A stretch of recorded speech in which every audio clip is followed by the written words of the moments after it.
आजको यस भिडियोमा हामी कुरा गर्नेछौँ नेपालमा पाइने 50 लाख भन्दा मुनिका इलेक्ट्रिक कारहरूको बारेमा। र यदि हजुरहरू चाहिँ इलेक्ट्रिक कार किन्ने सोचमा हुनुहुन्छ भने यो भिडियो पुरा हेर्नु होला र यो भिडियोबाट इन्फर्मेसन लिएर आफ्नो लागि बेस्ट कार चाहिँ चुज गर्नु होला। ल आउनुहोस् भिडियो सुरु गरौँ। एक नम्बरमा रहेको गाडी छ MG S5EV। यस गाडीमा हामीले 99 किलोवाट को PMS मोटर पाउने छौं भने यस गाडीले 135 PS को मैक्स पावर र 250 Nm को पिक टर्क जेनेरेट गर्ने गर्दछ। त्यस्तै गरी यस गाडीमा हामीले 49.1 किलोवाट आवर को ब्याट्री देख्न सक्नेछौं भने यस गाडीले 340 किलोमिटर को रेन्ज दिने गर्दछ र यो गाडीलाई 0 देखि 100 सम्म चार्ज हुनको लागि 7 किलोवाट को चार्जरले 8 घण्टा लाग्ने गर्दछ भने यसमा DC फास्ट चार्जिङ पनि सपोर्ट गर्दछ। 120 किलोवाट को चार्जरले 10 देखि 80% सम्मको चार्ज 24 मिनेटमा गर्ने गर्दछ। त्यस्तै गरी यस गाडीको बुट स्पेसको कुरा गर्नु पर्दा 453 लिटरको रहेको छ भने यसको ग्राउन्ड क्लियरेन्स 175 mm को रहेको छ। त्यस्तै गरी MG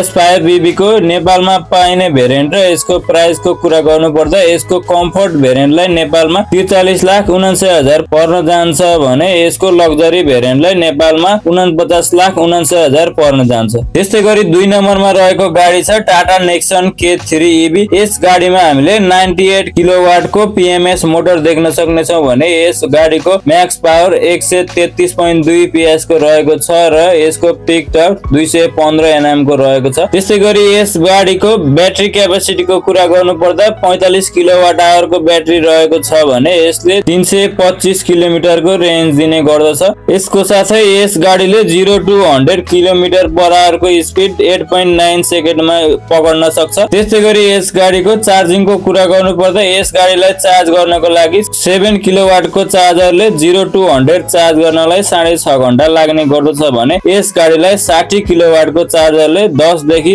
80% सम्म चार्ज गर्नलाई 45 मिनेट लाग्ने गर्दछ। त्यस्तै गरी यस गाडीको बुट स्पेसको कुरा गर्नु पर्दा यस गाडीमा हामीले 350 लिटर को बुट स्पेस पाउने छौं भने यसको ग्राउन्ड क्लियरेन्स चाहिँ 190 mm को रहेको छ। अब आउनुहोस् टाटा नेक्सन K3EV को प्राइसको कुरा गरौँ। यस गाडीको प्राइस नेपालमा 48,79,000 रहेको छ। त्यस्तै गरी 3 नम्बरमा रहेको गाडी छ BYD डल्फिन। त्यसै गरी यसमा हजुरहरूले 70 किलोवाट को PMS मोटर पाउनुहुन्छ जसले चाहिँ 95 PS को मैक्स पावर जेनेरेट गर्दछ भने यसको चाहिँ पिक टर्क 180 Nm को रहेको छ। त्यसै गरी तपाईहरुले यो गाडीमा 44.9 किलोवाट आवर को ब्लेड ब्याट्री पाउनुहुन्छ। कम्पनीको अनुसार यो ब्याट्रीले 340 km को रेन्ज दिने गर्दछ। चार्जिङको लागि भने यो ब्याट्रीलाई 7 किलोवाट को चार्जरले 7.5 आवर्स मा फुल चार्ज गर्दछ भने यस गाडीमा 60 किलोवाट को फास्ट DC चार्जिङ पनि सपोर्ट गर्दछ। BYD डल्फिन को टप स्पिड को कुरा गर्नु पर्दा 150 kmph रहेको छ। त्यस्तै गरी यसको ब्रेकिङको कुरा गर्नु पर्दा यसमा चाहिँ ड्युल डिस्क ब्रेक सेटअप देख्न सक्नेछौं हामीले। त्यस्तै गरी यसको सस्पेन्सनको कुरा गर्नु पर्दा यसको फ्रन्टमा मकफर्सन स्टर र रियरमा चाहिँ यसको टोर्सन बीम रहेको छ। BYD डल्फिनमा हजुरहरूले 345 लिटर को बुट स्पेसको साथै यसमा हजुरहरूले 175 mm को ग्राउन्ड क्लियरेन्स पनि पाउनुहुन्छ।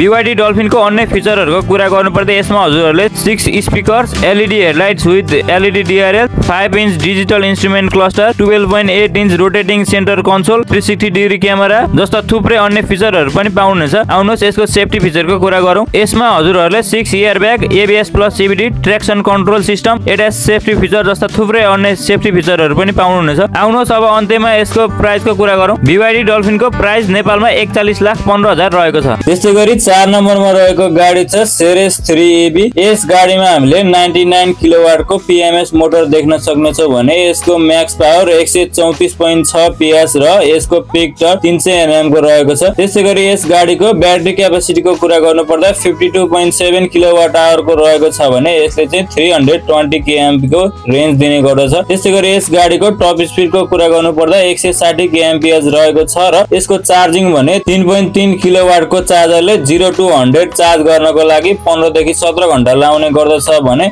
यसमा चाहिँ हामीले DC फास्ट चार्जरको सपोर्ट पनि देख्न सक्नेछौं। त्यसै गरी यस गाडीको बुट स्पेसको कुरा गर्नु पर्दा 525 लिटर को रहेको छ भने यसको ग्राउन्ड क्लियरेन्स 190 mm को रहेको छ। त्यसै गरी यस गाडीको नेपालमा पर्ने प्राइसको कुरा गर्नु पर्दा यस गाडीलाई नेपालमा 49,79,000 पर्न जान्छ। त्यस्तै गरी 5 नम्बरमा रहेको गाडी छ MG4EV। यस गाडीमा हामीले 99 किलोवाट को PMS मोटर देख्न सक्नेछौं भने यसको मैक्स पावर 135 PS को रहेको छ र यसको पिक टर्क 250 Nm को रहेको छ। त्यसै गरी यस गाडीको ब्याट्री क्यापेसिटीको कुरा गर्नु पर्दा 51 किलोवाट आवर र 61 किलोवाट आवर को रहेको रहेको छ भने यसको रेन्ज 350 km र 450 km को रहेको छ। त्यसैगरी यस गाडीको टप स्पिडको कुरा गर्नु पर्दा 160 kmph रहेको छ र यसको चार्जिङको कुरा गर्नु पर्दा 7 किलोवाट को चार्जरले 7.5 आवर्स लाग्ने गर्दछ र यस गाडीमा हामीले डीसी फास्ट चार्जरको सपोर्ट पनि देख्न सक्नेछौँ। त्यसैगरी यस गाडीको बुट स्पेसको कुरा गर्नु पर्दा 363 लिटर रहेको छ भने यसको ग्राउन्ड क्लियरेन्स चाहिँ 165 mm को रहेको छ।